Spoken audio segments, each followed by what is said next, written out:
Hey there, Titans! Welcome back to another Titan Academy video. In today's video, we will learn how to configure a shared SmartV session across web projects. So as you can see over here, I have a project set up, and I have a button to open a separate project modal. What I'm doing is I'm opening another published web project using this modal.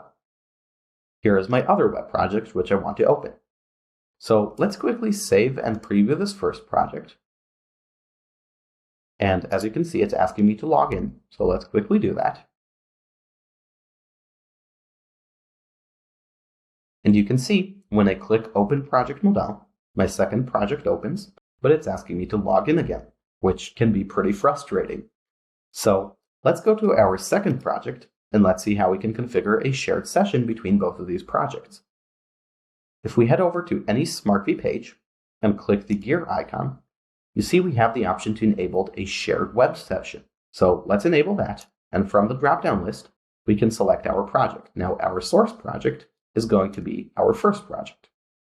So if we save and publish this and head back to our first project here, you can see I'm still logged in. And when I click Open Page Modal, I will be logged in with this session on my second project. Now, the SmartV value is also shared across these projects. So in this project, I can also run a get using the logged in SmartV user, and that information will be shared across both projects. And that's how it's done.